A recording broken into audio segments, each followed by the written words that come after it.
नमस्कार, आप live cities देख रहे हैं। मैं हूं जय शुक्ला। इस वीडियो में बात करेंगे चिराग पासवान की। आपको पता है कि कुछ दिनों से लोजपा में क्या कुछ चल रहा है। दो फाड़ हो चुके हैं, दो गुट बन गए हैं। एक चिराग पासवान का गुट तो दूसरी तरफ उनके चाचा पशुपति कुमार पारस का गुट, जिसमें उनके सभी सांसद भी शामिल हैं। ऐसे में अब चिराग पासवान को एक नाराजगी खाई जा रही है और वो नाराजगी ये है कि आखिर इन सब मामलों पर या जो भी गतिविधियां चल रही हैं इन सब पर बीजेपी आखिर चुप क्यों है। बीजेपी की तरफ से कोई इस तरह का बयान क्यों नहीं आ रहा है चिराग पासवान को लेकर। तो अब चिराग पासवान ने रामविलास पासवान, उनके जो पिता हैं, उनके निधन के बाद पहली बार चुप्पी तोड़ी है और बीजेपी को भी नसीहत दी है। यूं कह सकते हैं कि धमकी भरे लहजे में चिराग पासवान ने बहुत कुछ कहा है। लोजपा के चिराग पासवान भाजपा के रवैये से बेहद दुखी हैं। बीजेपी ने उन्हें मानसिक पीड़ा पहुंचाई है। उन्होंने कहा है कि जिस समय वे अपनी पार्टी के अंदर बड़ी लड़ाई लड़ रहे हैं और बाहर भी चुनौतियों का सामना कर रहे हैं, बीजेपी की चुप्पी ने उन्हें आघात पहुंचाया है। जो कुछ उनकी ओर से हुआ वो तो मेरे लिए अप्रत्याशित ही था। ऐसे में एक तरफा संबंध आगे नहीं चल सकता है, वो उसे लेकर आगे नहीं जा सकते। चिराग पासवान ने कहा कि उनके पिता रामविलास पासवान वो हमेशा ही चट्टान की तरह प्रधानमंत्री नरेंद्र मोदी और बीजेपी के साथ खड़े रहे। चाहे परिस्थिति जैसी भी हो, वो पीछे नहीं हटे। हर वक्त उन्होंने अपना साथ समर्थन दिया, लेकिन जब मैं मुश्किल में आया और चुनौतियों से सामना हुआ तो वे किनारे हो गए।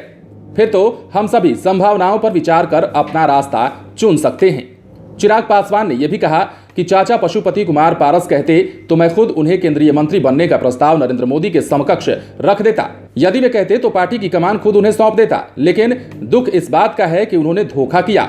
ऐसे समय में उन्हें धोखा दिया जब वे 1.5 माह से टाइफाइड से पीड़ित होकर बिछावन पर थे। चिराग ने अपनी पार्टी के कार्यकर्ताओं के नाम एक चिट्ठी भी लिखी, जिसमें अब तक की पूरी स्थिति और गतिविधियों की जानकारी उन्होंने विस्तार से दी है। चिराग से जब यह पूछा गया कि बीजेपी ने ही उन्हें इस संकट तक पहुंचाया तो उन्होंने कहा कि ऐसी बात नहीं है, लेकिन उन्हें यह उम्मीद थी कि मौजूदा संकट में हस्तक्षेप बीजेपी करेगी और मामला सुलझाने में मदद करेगी। ऐसा तब जबकि लोजपा को तोड़ने में जदयू की भूमिका स्पष्ट है। वो इंजीनियर की तरह इस काम में जुटा है।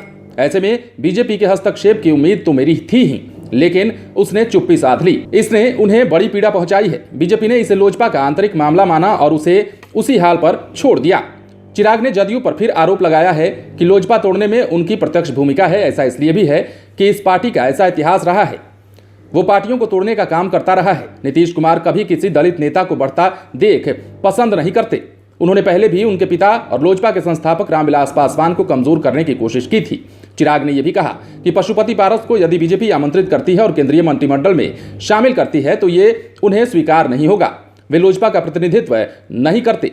अभी पार्टी को लेकर चुनाव आयोग को निर्णय लेना है। ये पूछे जाने पर कि क्या वो भाजपा में यानी कि एनडीए के गठबंधन में हैं, तो चिराग ने कहा कि ये उन्हें नहीं, बीजेपी को तय करना है कि वो उन्हें एनडीए मानती है या एनडीए में नहीं मानती है। तो ऐसे में चिराग पासवान ने अपने गुस्से का इजहार किया है। एक तरफ उन्होंने जहां अपने पार्टी के सभी कार्यकर्ताओं नेताओं को चिट्ठी लिखा है, सारी जानकारी दी है, तो वहीं दूसरी तरफ उन्होंने बीजेपी पर भी हमला बोला है और अब साफ साफ कह दिया है चिराग पासवान वो हैं जिन्होंने इससे पहले बीजेपी पर इतना बड़ा हमला नहीं बोला था, लेकिन अब वो बीजेपी से नाराज चल रहे हैं। बीजेपी के चुप्पी पर चिराग पासवान की नाराजगी बढ़ी है। इससे पहले भी आपने एक बार देखा था, ज्यादा दिन नहीं हुए, जब चिराग पासवान एक प्रेस कॉन्फ्रेंस करते हैं जिसमें वो एक सवाल के जवाब में कहते हैं कि काहे का हनुमान और काहे का राम। अब ये बताने की जरूरत तो नहीं है कि हनुमान और राम का जिक्र चिराग पासवान किसके संदर्भ में करते हैं, लेकिन चिराग पासवान अब अपना रुख जाहिर कर रहे हैं, अब अपनी नाराजगी को व्यक्त करते दिख रहे हैं बीजेपी के खिलाफ में।